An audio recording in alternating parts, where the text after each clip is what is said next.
કાઠિયાવાડી રસોઈમાં તમારું સ્વાગત છે। તો આજે બનાવીશું આપણે ખજૂર બિસ્કિટ। તો ખજૂર બિસ્કિટની સરળ રીતે આપણે શું શું જોઈએ બનાવવા માટે એ જોઈ લઈએ। તો આપણે 500 ગ્રામ ખજૂર લીધો છે, મેરીગોલ્ડ બિસ્કિટ લીધા છે, કાજુ બદામનો ભૂકો લીધો છે, ટોપરાનું છીણ લીધું છે અને ઘી લીધું છે। તો આપણે પછી ઠળિયાવાળો ખજૂર હોય છે તો એને સમારવો પડે છે, ઠળિયા કાઢવા પડે છે। અને જો તમારી પાસે ઠળિયા વગરનો ખજૂર હોય લીધો હોય તો તમારે ઠળિયા કાઢવાની જરૂર નથી। અને આવો ઝીણો ઝીણો છે એ આપણે સમારી લેવાનો છે। અને ઝીણો ના સમારો હોય તો મિક્સરમાં ક્રશ પણ કરી શકો। તો આપણે ગેસ ઉપર એક તપેલું મૂકી દીધું છે, એમાં આપણે ઘી નાખીશું।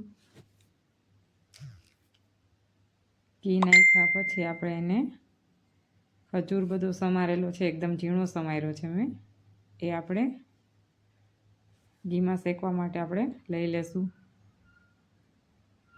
ઘીમાં શેકીએ એટલે એકદમ માવો બની જશે આપણો ખજૂર। તો આપણે ધીમા ગેસે 10 મિનિટ જેવું શેકવાનું થશે।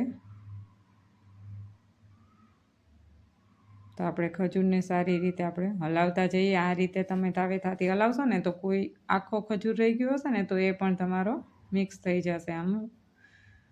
તો આ રીતે આપણે ધીમે ધીમે શેકી લેવાનો છે। ઘીમાં શેકશો ને એટલે એકદમ સરસ ટેસ્ટ આવશે તમને।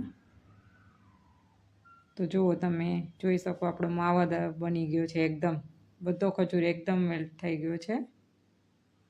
તો આપણે ખજૂરને નીચે લઈ લેશું, તેને 15થી 20 મિનિટ આપણે કે 10 મિનિટ રેસ્ટ આપી દઈએ ઠરે ત્યાં સુધી। તો આપણો ખજૂર ઠરીને રેડી થઈ ગયો છે અને બિસ્કિટ લઈ લીધા છે। તો આ જ પ્રોસેસ ખાસ જોવાની છે આપણે બિસ્કિટમાં કેવી રીતે એને ખજૂરને આપણે લેવાનો છે। તો એક બિસ્કિટ લઈએ અને એની ઉપર આપણે ખજૂર આછું આછું પડ રાખવાનું છે। તો આ ખજૂરનું પડ આ રીતે આપણે ફરતું લઈ લેવાનું છે।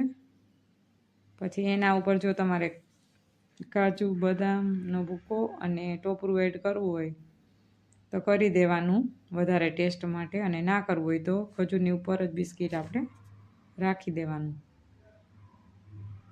તો આપણે મેં અહીંયા ભૂકો એડ કરી દીધો અને બીજું બિસ્કિટ છે, હળવેકથી બિસ્કિટ લેવાની, ત્યારે તમારા બિસ્કિટ છે ભાંગી જશે। હળવા હાથે પ્રોસેસ કરવાની છે।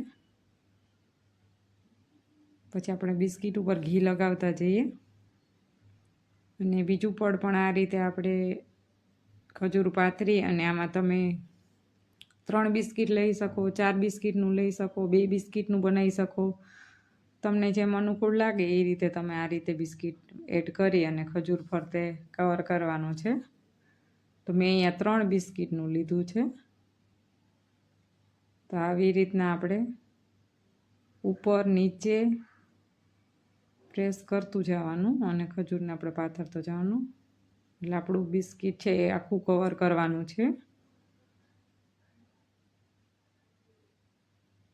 પછી આપણે સાઈડની બાજુમાં પણ આવી રીતના ધીમે ધીમે આપણે ખજૂર લગાવી અને આખું પેક કરી દેવાનું છે। તો હું આ રીતે ખજૂર બિસ્કિટ બનાવું છું, તમે કઈ રીતે બનાવો એ જરૂરથી કહેજો। અને આવા વિડીયો જોવા માટે આપણી ચેનલને લાઈક કરજો, બધું હોમમેડ બનાવવાનું જોવા માટે। તો આપણે છે કાજુ બદામનો ભૂકો છે, આ પહેલાં એમાં લઈ લેશું। પછી આપણે ખમણમાં આ રીતે બંને સાઈડ અને ફરતું રાઉન્ડ લઈ અને બધાને આપણે બનાવી લેશું આ રીતે। તો જો બની ગયું છે આ સરસ આપણું ખજૂર બિસ્કિટ।